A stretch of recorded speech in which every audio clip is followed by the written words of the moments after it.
Okay, and move over to LDC. You need to break it all for the time clock, or We're on schedule.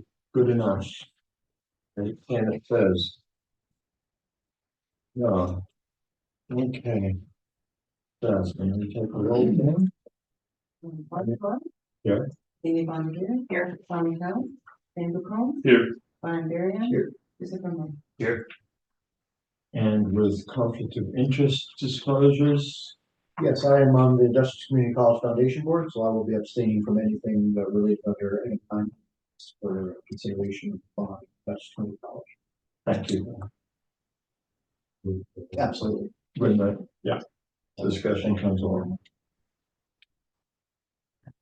Excellent. Proof of meeting notice, out. Bills and communications, none. No. Minutes. I'll make a motion to approve. Second. Any? Amy Bonnevier. Approve. Andrew Combs. Approved. Brian Darian. Approved. Yep. And Mark.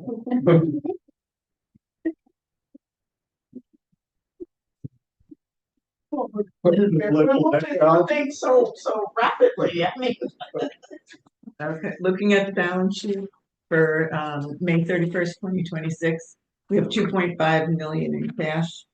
We have accrued payroll down below and accounts payable of 38,500. Looking at the P&L, we have 388,000 in income to a budget of 737,000. So far, we're unfavorable by 349,000. We have expenses of 540,000 to a budget of 1,329,000. So far, we're favorable by 789,000. We have a net loss of 152,000 to a budgeted net loss of 592,000. So far, we're favorable by 440,000. Thank you. Now, policy, we're going to do this, apply the same foil discussion, which is, The foil discussion has the IDA, foil policy, the amendments to the LDC foil policy are the same as the amendments to the IDA foil policy. And so the request is to have the board approve, we'll take the policy out of committee and have it approved today. I'll motion to approve. I'll second. excellent. The language is identical. Yes. from Language one is to the other. identical. Yes. Amy Bonnevier. Approved. Jim Thorne. Approved. Brian Darian. Approved. Christopher Moore. Yes. Mike Moore. Approved. All right. So, anything on the unfinished business category? No, unfinished business, new business is for, Thank you. See you next time. Thank you. You're gonna head out? Yeah. Okay. Thank you, guys. Second. okay, Thank you. new business for the board's consideration is approval of a bond resolution, for the issuance of tax exempt bonds, series 2026 for Dutchess Community College Association project, in the amount not to exceed 17 million, for the benefit of the college association in connection with refinancing existing debt and refunding of the series 2011 bonds. Retiring, yes. We've got a representative from the Dutchess Community College Association here with us, and I will take a moment to escort him into the room. Sure.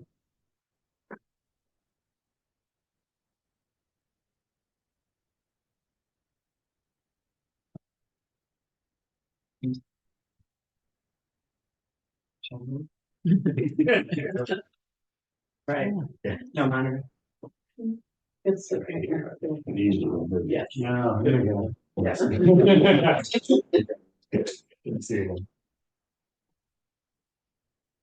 so, with us today is Mr. Scott Snackenberg. Snackenberg from the, College Association. Excellent, good morning to you. My name is Mark Doyle, the chair. Just a quick introductions around the room, so you know who we're working with. I'm Jamie Pacone, Vice Chair. First month, isn't it? Jane Danielle, CFO. Oh, Peter Colmar, Compliance Associate. We'll go Kathleen at council. Okay. Amy Barger. Robin Mack. Thank you so much. And Jasmine Haylet. Yes. Yeah.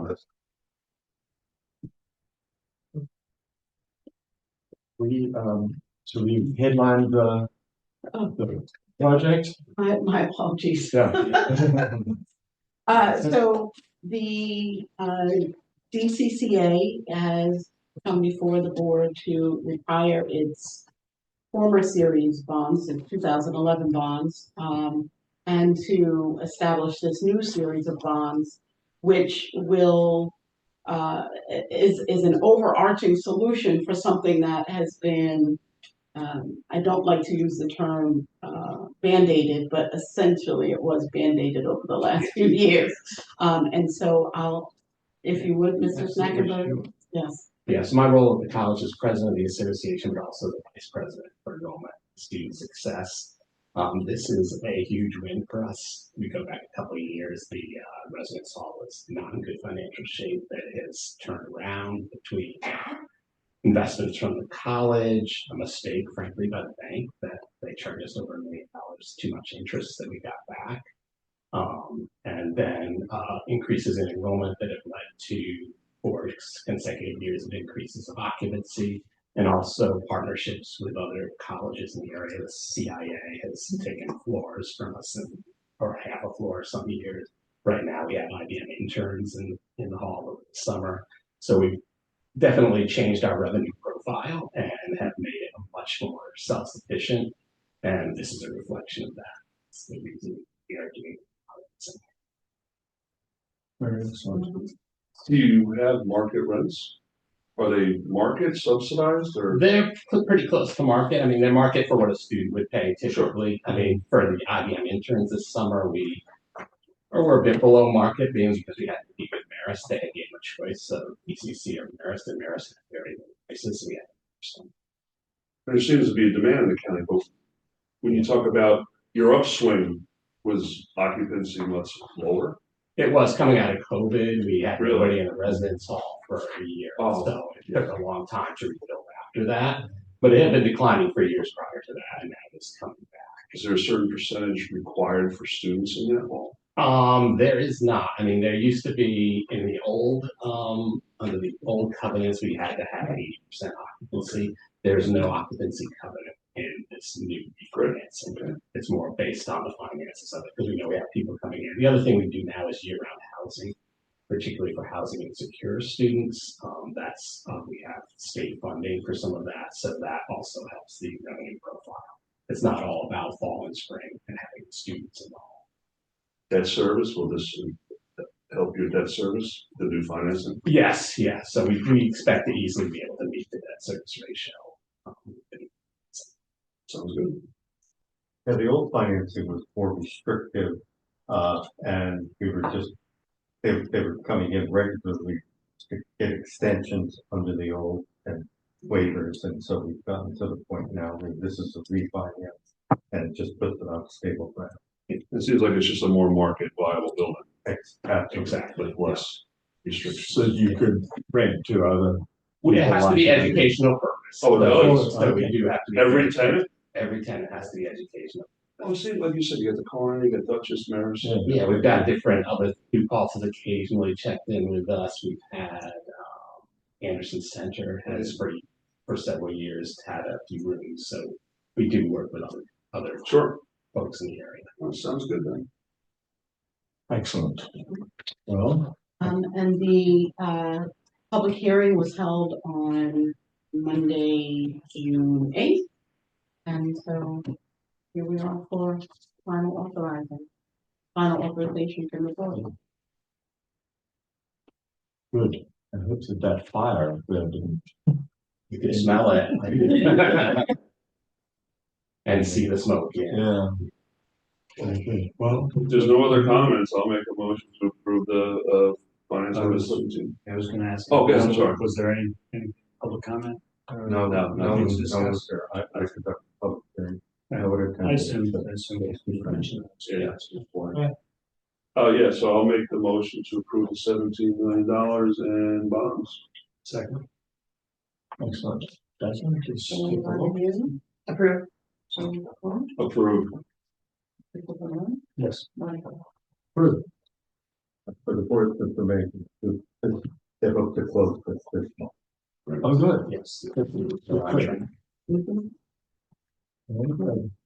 Well, thank you, and to the council as well for keeping us all on track. I mean, Thank you. that's the difference when things run smoothly. Right, thank you so much. Thank you. Thank you.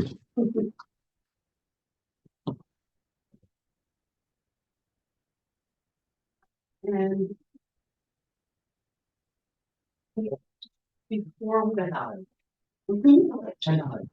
Oh, yeah, no, we don't. Before we adjourn, we have a community coalition for Save the Newburgh Beacon Ferry here to provide some information for the board. I'd like to ask Naomi and Carson to join us, and I'll just step out and bring them in. They're here in person. And at that, and Jasmine will be passing around an information packet. Okay. Thank you. All right. Everybody, got You have enough down there? Yeah, You good? Good. Sure? Hey. Yes, hi. Is, did we, somebody told me that they're online, so it was mute, is it, And they would have been during our Okay. rest of the board meeting, so. they couldn't hear what was being said? They could hear. They should be able to hear, Okay. but they may not have. Yeah, they're giving a thumbs up. If any of you are requesting to be able to speak, I will get a pop-up notification, so let me know. So this, today is for information sharing, and we will accept written comments from the public. Great. Okay. Thank you. We're not in any We're not- decisive Correct. mode, we're We're just not, yes, hearing from you. as I've indicated, this is just a share of information. The board will ask some questions for clarification, but this is not a decision-making We get session that. at all. Yeah, Yeah. thank you. So the floor is yours. Thank you. Well, first off, thanks for having us. My name is Naomi Herson-Ringscott. I'm an urban planner. I'm living in downtown Newburgh. I'm Carson Carter. I also live in downtown Newburgh. I work in preservation. I'm also a real estate broker. And we had actually 2 years ago been working with Congressman Pat Ryan on the issues related to the ferry. This is essential for Newburgh, but as we got more involved in the issue, we really see how this is an important thing for the region, for the Mid-Hudson Valley, specifically Newburgh and Beacon general area. Before you, you have 2 important documents. One is the pilot that we are working furiously on to get funded for the summer and fall season, but also the Beacon Business Perspective. Online, we have Amanda Brown, who compiled a report. She's a Beacon resident, and she has actually doubled the number of businesses. We'll get to a little bit more of the salient points of that report. We have about 50 people. So the Newburgh Beacon Ferry has been an operation that's linked the 2 counties for 220 years. And February 2025, the MTA abruptly ended it. It was due to the ice in the water. There was no planned sunset of that service. it was an opportunity for the MTA to just cut the service. They did that without notification, and when the press covered it, they cited low ridership. And we, as a coalition, really want to rebuke that low ridership, and that's how we're going to start the meeting, to share with you that this was during COVID. Metro North had not recovered, and Governor Hochul and Metro North had received so many incentives, 2-for-1 deals and other ways to lure people back. They the Metro North had recovered in September 2025. So just wanted to show that timeline. Furthermore, back to work mandate had not been in effect until later that winter. So that's another reason why there was low ridership, but there was no increase of marketing or visibility to actually, or even talking to constituents of what was lacking of that service. So wanted to put that out there because we, as both Dutchess and Orange County, pay into the MTA tax roll, and as a growing population with a lot of economic development, but also a lot more economic development potential, we feel like we're not getting our fair share of the service that will lower congestion, that will increase opportunities of business expansion and things of that nature, that actually also improve quality of life for businesses and residents and make us more desired as a place to visit, come again, and potentially, stay for longer or even move your business. So just want to give you guys that context. So let's actually move into, Yeah, so I want to tack on to that. The previous service was a 5-day-a-week commuter service. We think really, as Naomi was saying, it was a failure by design on the MTA's part to not provide adequate service for what we all pay in for in this region.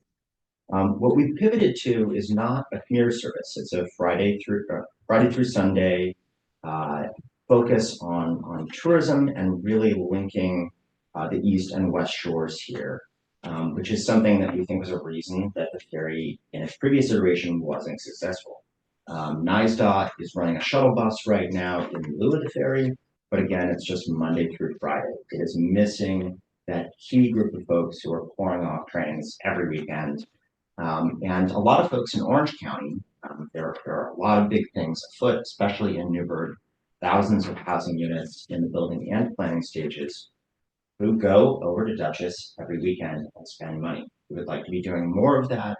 There really does have to be greater regional coordination. We see this as a real connection between a number of different things. Stewart Airport in the long term.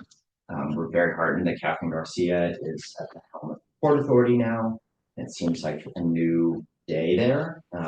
If that airport is going to add flights and routes, you really do need a Metro North connection. The Newburgh Beacon route is that connection. Long term, there's also a lot of building of trail networks on both sides and great utilization that could be tapped if you have this east-west connection in place. There's a number of symbiotic businesses that exist on both sides in Beacon and Newburgh. A lot of housing. We're very heartened by the TOD plan on the Beacon parking lot. If these things are going to work, if housing is going to work on both sides, and the governor has put significant resources behind it, the MTA also needs to step up, we hope, in the future and say, hey, this is a vital link to make this housing work. Transit is an essential thing, difficult often to fund. And so what we're proposing here is really, it's a proof of concept study to say, for 1 year, we're going to run this Friday through Sunday service, very much akin to what the MTA runs between Ossining and Haverstraw as a seasonal ferry service, which in 3 years of operation has year over year been more and more successful. In a place with less tourism draw, I would argue, than what we have in the Dutchess. The success of that and what the MTA is providing there is something that they should be equitably providing up here. And we hope that if we can scale this operation, show that there's demand and successful, that's something that we can, in future years, turn to state and federal funding to support. Yeah. So in your attached sheet, you guys can see the logistics of the pilot program. Again, we are coming to your board for funding this year. We're not asking for funding for next year. We already received $100,000 pledge from the Orange County IDA for this year. And again, this is a sort of a study, a planning study to understand the economic impact and to work on those things. So 3 days a week, starting immediately as soon as we get the funds. And we are charging actually $2 a fare. That is a way to manage the crowds, but also tally results. It's not to cover the operation. You can see the crew and fuel, insurance, docking, spud barge, maintenance, admin, and marketing. Marketing is really important, and I will just say that we have a pending meeting with Melaine Rotkamp, which we're very excited about. We already have the endorsement and commitment of Amanda Dana of Orange County Tourism. So again, I think this cross-jurisdictional partnership is very compelling to bring more people to our region. And on the other side, we did the economic impact of the ferry, and just to highlight, a very conservative 20% utilization rate will have the local spending of about I'm rounding up, $190,000. So almost covering the cost of local spending. But a more realistic 40% utilization rate of the boat, which is a 50 passenger boat about, is close to $750,000. And so, but we need to study that. This is just economic projections. We want to know what the reality can be. And then just the last sort of chart, which we got from economics tourism, is just in 2024, the visitor spending by county. And again, the opportunity for our region to get from Westchester or from Western Orange County to this pivotal point of like where the Hudson River is and with the 250th anniversary and George Washington's and every headquarters and everything else. This is where I think we can sort of, divvy up the pie. We've intentionally designed this as something that is much lower stakes than the commuter ferry, which was a $2 million annual budget. This is a 200,000 change pilot program. We have an operator who's been in business for 13 years on the river based out of Peekskill and Kingston. We're able to scale insurance costs with this operator, New York Boat Co., in a way that you just cannot with starting it up from scratch. So the costs are much lower. It's something we're very grateful to have the endorsement of the idea from Mayor Lee in Beacon. He spoke publicly last week at Beacon City Council to say that he thought this pivot to weekend service was really the right way to go. That a commuter ferry was something he was less interested in, but he thinks that this has real merit for both sides of the river, including Beacon. We've also got the endorsement of Senator Rawlson. I mean, everyone on down from the local councils, both Beacon and Newburgh, to Pat Ryan has been really a stalwart supporter from the beginning. Johanna's on the line. I feel like this is a really, we gave you guys a lot of information, and we really hope that you'll review it. But I want to just give maybe space a little bit to ask questions. I mean, we can also share what we've been doing since the MTA abruptly did announced their cancellation. We've had rallies, we have sign-on letters, about 1,500 plus 200 sign-on letters from environmental organizations, the ones that are anchoring our region, protecting our Hudson River, and also wanting us to connect with the river and the natural resources. So we have very much sort of a regional support from electives that we share, but also on the ground. Thank you. I do welcome the opportunity to hear and answer questions, and knowing that we're a money and cents business, dollars and cents business. So that's the perspective.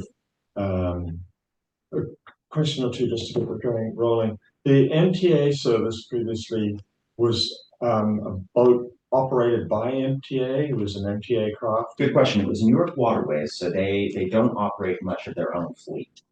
So much larger boat than what we're proposing here. They do still use the same operator between Austin and Haverstraw. That operator remains interested. So it take private operator agents. contracted to the agent. Yeah, that's right. Okay. And that, whatever, that craft still exists. And Sure. the previous commuter ferry was operating only during rush hour, so 5 a.m. to 8 a.m. So people that had a non-traditional schedule could not take the last boat at 8:05 a.m. And same thing sort of on Similar return. So it was very limited. That's why we say it was designed for failure, because it did not capture a larger audience. And presumably the boat was idle during the rest of the time. Yeah. So it was not utilizing its capacity. Yeah. So good.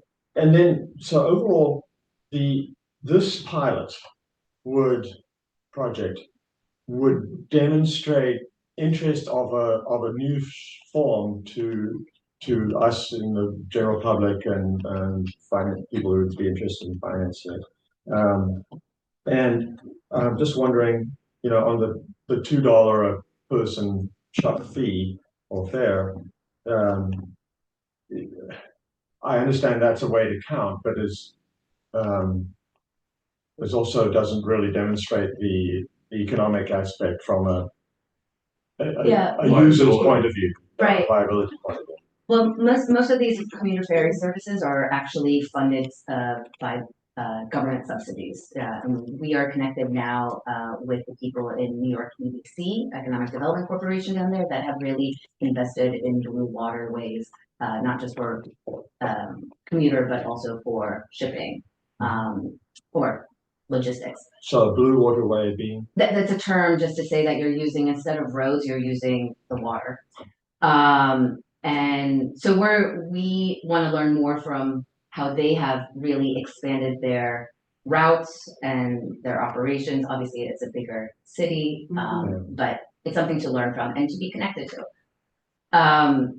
The $2, we asked our constituent, or sorry, not constituents, but the people that are most invested in this, and having it to be $5 would be cost prohibitive for just thinking about if you're bringing your child or more than 2 people, that a $20 round trip is going to feel a little bit discouraging. So we wanted to, as a pilot, it's really to see what happens when you can make a connection and what happens on both sides, and who's using it. And so we'll be doing qualitative and quantitative evaluation of who's using it and where are they going, how long do they stay, and things of that nature. So it's really to lower the threshold so that we can maximize utilization. And a good example of doing that right now, NYSDOT is running a shuttle as a free service for this year in lieu of the ferry. They're trying to get uptake on this new service. They're not marketing it, which I think is a really difficult thing and an essential part of how this would be successful. What's the pickup point for that bus? Well, there's a couple of different points within the city of Newburgh. There is not a waterfront pickup point right now, which we think is really lacking. We've been working with NYSDOT. They've been good partners to really expand service.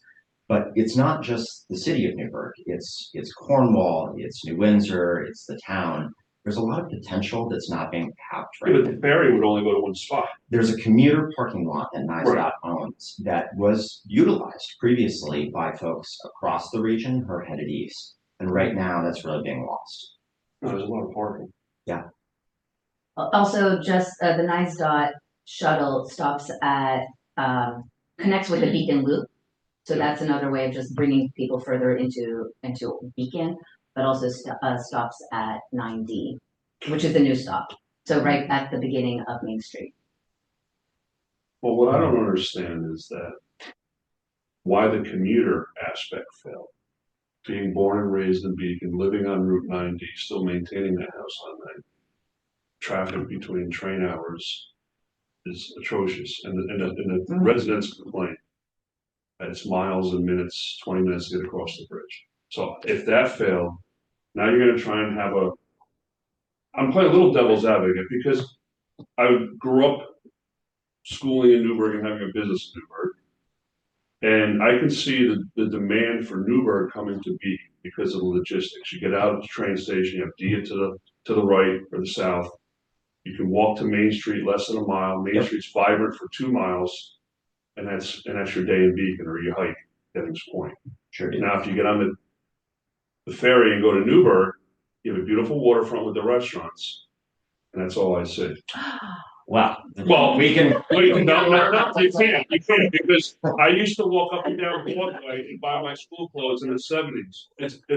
It's burned down. No. I mean, Broadway was unbelievable growing up. It was beautiful. so I would say we're actually Only because I went to school St. Pat's. Totally.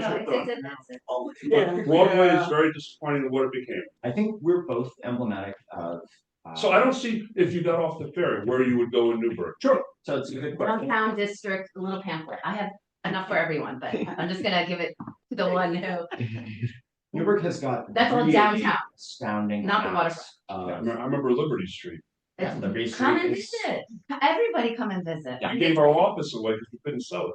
You could do it. No, this was nice. I mean, I'm being, it's just, I know, I when you get off the ferry in Beacon, you have a place to go. Newburgh, it's a much longer, wider area. And you know, the riverfront, and, you know, do you know Mr. Kaplan? Yes. Great philanthropist. You know, I would love to get him involved. I So don't he know is. about the Benora family. So I want to just share that we are using the Newburgh Marina, which is owned by both. Yeah, but he should not be charging you rent. He's, Okay. It's Oh, not only our- because, no. But Mr. Kaplan he's gotta be like 99, he's 98, 98. but he's still at the Armory. He Shaking runs the hands. armory and shakes hands every Saturday morning, every person that comes in. He has the Mount St. Mary's College named after him, hospice named after him, the hospital named. He's a remarkable gentleman, and he's done a lot for Newburgh. Yeah. And he's a tremendous asset. Well, I would say it really is a new day, which I'm sure you've heard about Newburgh a few Yeah, times. no, Yep. it's up and coming. Everybody's going across the bridge for affordability. Well, and not just affordability, there are 4 momentum projects the governor's got in mind. We have north of 1,200 housing units that are approved in the offing in the immediate term. Really exciting things. Thousands of people restoring houses across the city. It does not feel like a burned out city. I sit on the board of the Newburgh Land Bank.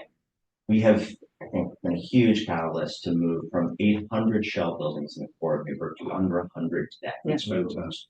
It is wildly different. Yes, Restaurant Row on the waterfront is a big draw in this moment, but things like Stewart are these long-term connections that if we're not investing in the groundwork now, I don't think we're going to have a successful airport. Everything about it, it's 4th largest airport in the state, should work. Without a transit connection, these things don't work. So you would take a ferry to Newburgh to get Stewart. It's laying the groundwork. This is, again, this is pilot. I would love to see state or federal investment in a train running direct to Stewart. Yeah. That's been talked about for 20 years. For sure. Yeah. But if you don't have these pieces of connectivity, it's just a blocker for any of those things ever happen. And something more immediate, my background is also in the arts, and there's a naturally occurring, destination of Magazzino, Italian arts, Dia Beacon, and Storm King, and others. And so in 2 weeks, we're going to have Upstate Art Weekend, and people are going between the entire region. Let's give them more reasons to extend their stay, right? To come here. And I think that's something that these are world-class institutions, Dia Beacon and Storm King Art Center. Like that. Spend money and 2 nights in both places doing these routes. Was there ever statistics of the usage of the commuter train? I mean, the commuter ferry. Like how many people ever took it in its height? At its height, yeah, before COVID, it was about 250, 220, 250. You see the traffic, right? I just wanted to share that MTA has not had a meeting with us since this all has happened, and they have not released data.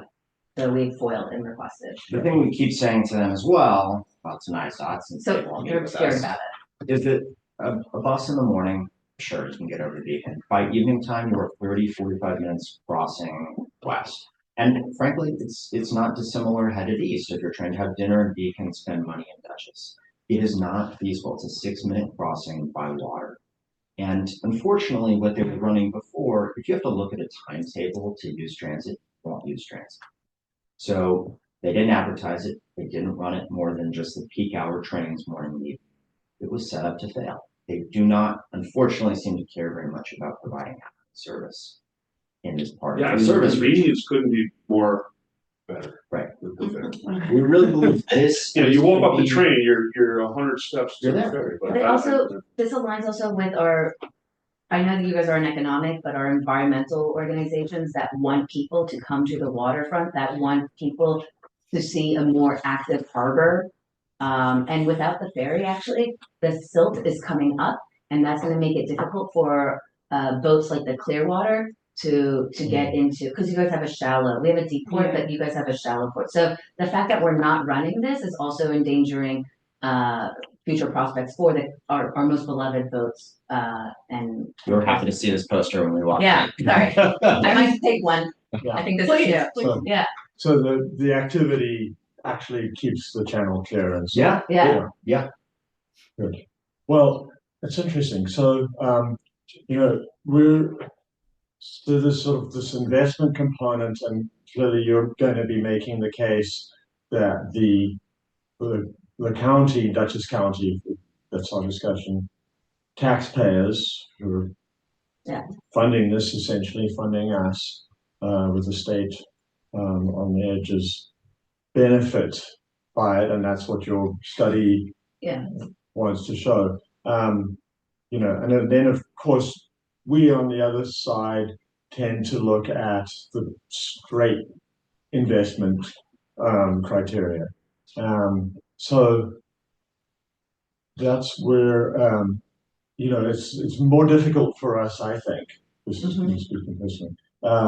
To so-called invest in something that is really going to tell a story than it is for us to invest in something that is going to be ongoing. But this is the discussion. You have to tell a story. You have to tell a story in order to create the motion to go forward. So you want to make a compelling I mean, I'm disappointed in the MTA. That's the bottom line. I think long term, we don't want to have to ask you for money. Same to Orange County IDA.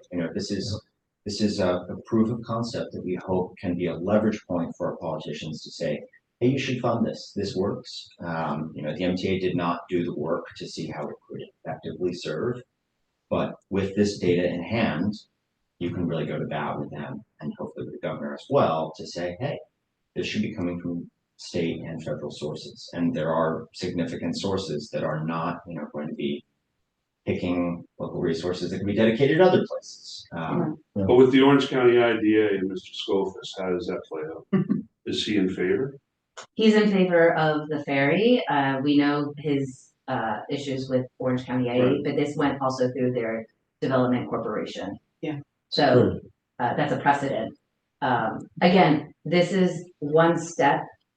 The pilot program is one step to getting back, and we feel that the MTA has abdicated their role, and so we want to get the governor, which we have been not stopping, and the MTA back to the table.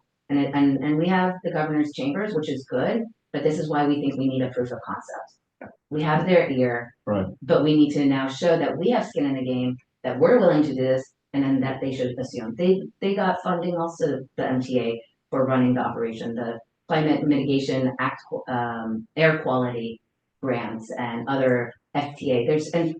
There's funding out there to do this in a public-private partnership, but we have to.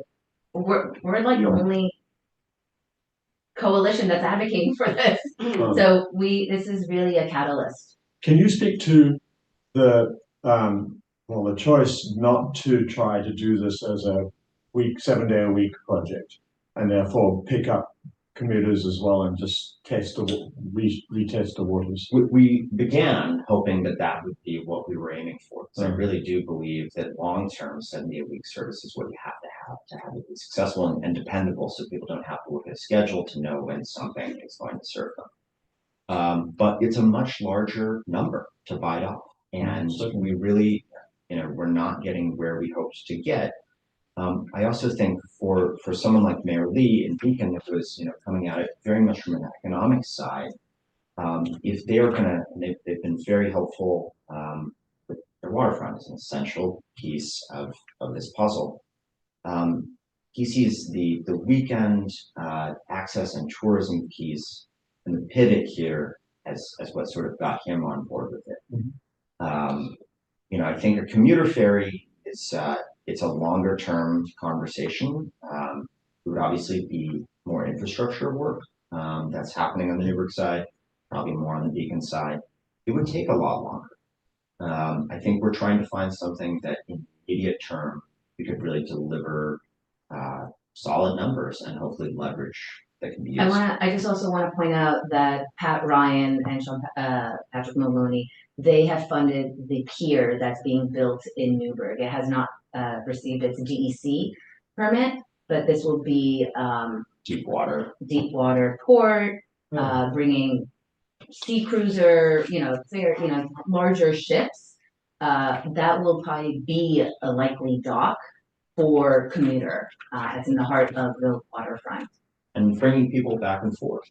And this is, something to do on the Beacon side. People coming up here on cruise ships or other things are likely to utilize the Newburgh side crossover if there's a way to do that. Excellent. Good. What's next? So from here, the board will discuss amongst themselves if that's something that they would, have appetite for. That is something that will not occur today. And so for today, we just thank you so much for coming in and sharing your mission with us. It's a great fashion of mission. Yeah. Join it. I just want to emphasize that this Beacon report shows how integrated our economies already are. We have owners that have stores in Beacon. We have Beacon that have stores over. It's already integrated. This can accelerate it. This addresses their needs. So I just want to make the case for the public dollars. You have Beaconites, whether business owners or environmentalists or families that want to have this and stay and enjoy the area that they chose. So I just wanted to please read the report. Thank you, Amanda. You've done such hard work on that. And we really appreciate you guys listening and asking good questions. And I will, if it's appropriate, I can leave a few of those booklets. So you know what to do when you get to. Yeah, no, I know folks. I mean, I go there frequently. Please share the book. Okay. Loves the use of the water. That's Yes. big deal. Wonderful. Thank you. We look forward to seeing you again. Thank you.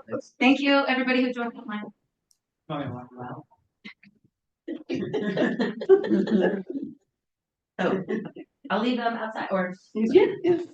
Well, if you hold it, we'll be finished in a few minutes. Oh, So okay. you just. Yeah, I'll linger. Thank you. Okay. I got it. Not my pleasure. Imagine give away an office building. You just. We did. We donated the building to others. We did. So with the conclusion of that presentation from the Save the Ferry coalition campaign, we can revert back to the agenda, which we're now at the permanent business. Yeah, I think there was one question that if we're even going to continue on this is just to get some understanding. My knowledge of sort of IDA operations is that the last time the IDA made a grant to anybody was to Hudson Valley Fresh, the milk cooperative, to purchase a truck, which got them off the ground, and they're wonderfully successful. I hope you all drink Hudson Valley Fresh. I don't remember. In the late 90s. You're still in Newburgh. So, Pat Manning was involved Yeah. and a bunch of interesting people. Well, if this was Is that something. okay way to describe it? If this was something that the board had appetite for, we'd have to build in compliance for the time frame that the pilot of this ferry were in operation. Am I the only one who's confused the whole time? Like, why are they asking for a pilot? Instead So- of being a pilot program, like. Pilot boat. It's a pilot. Yeah. It is a test. I was like, It's a test case, and exactly. Like, because we pilot keep study. Yeah, yeah. because we use the word pilot differently, payment in lieu of taxes, and they're looking at it as for a short period of time, this will take place. Took me Uh, 15 I'm- minutes to figure that out. Well, hey, everyone's getting money on the river now with the Yeah. cable going down the Yeah. middle. Right. With the pilot. And to be transparent, the Save the Ferry Coalition came to me because they were recommended to us through the Orange County IDA. So So it would be a grant? Is that what it would be? it would Yes. be a grant. And that would be paid for by the other payments from our kind of pilots? Our bank Right. account. So we have Our bank account. we have a budget which didn't obviously It didn't take have this any into kind account. account of making any grant of any form. And so we would need a good explanation of how we can make that I work. think they just need to scale it down to maybe do the first Friday of the month to see what type of participant, or the first Saturday, Mhm. Mhm. I just don't see it working. Mhm.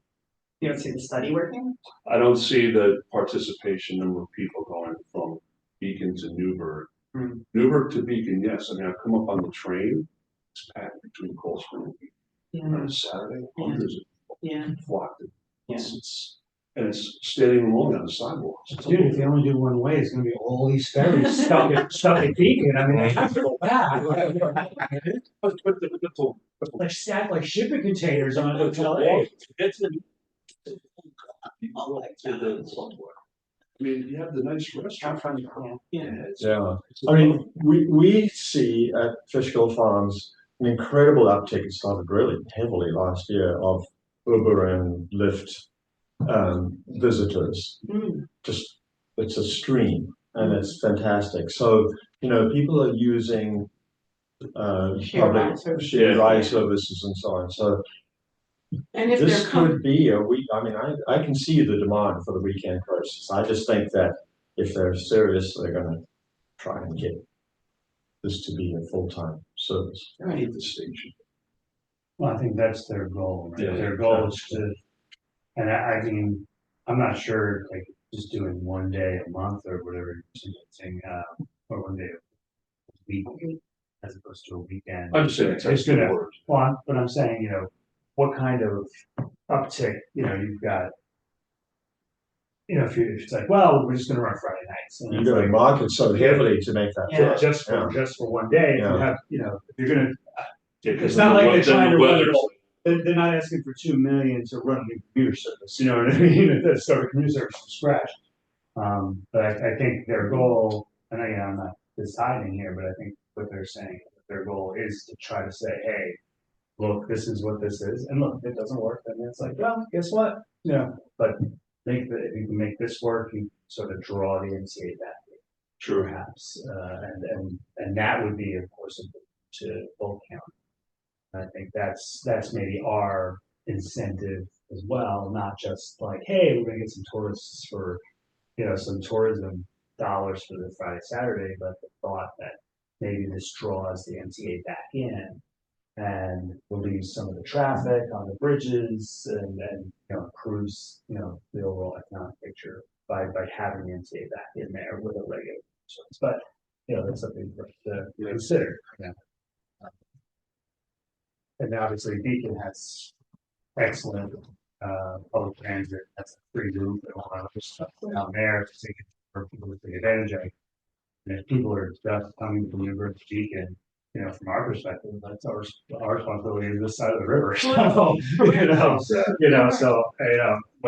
if people aren't going back the other way, then Newburgh has to work on their side to draw people from Beacon. tourism, if they're gonna be coming this direction, we'll get more benefit anyway. So if the Okay, I goal- don't think that's a hurdle for my decision making. Yeah. There's other hurdles. If the goal is the MTA picking up, then part of what we could do is connect with the MTA or some individual. And so, if we could source out somebody to be communicating with and arm twisting, if we're going to go forward with, I think that would be a viable, rather than just doing it in a sort of isolated silo, be bringing that MTA crew along with us. Yeah, I think that'd be part of the long term, like if we were to move forward on this to help make it successful, which we would want to do. Mhm. Bring any pressure there. Oh, Obviously, you've got Ryan and all the others Yes. as well already doing that. But there are individuals on that MTA board that could be useful if we just sniff them out. Yeah, I've been working on that for the last few days. Good. Okay, great. Anybody else for the good of the? Can we get a digital version of that? Absolutely. Either scanned or Yes. from them, and then you can email it to us. I absolutely have That's a it great idea. digital, Okay. and so I will share now. Great, thank you. Good idea. Thank you. So we're adjourned.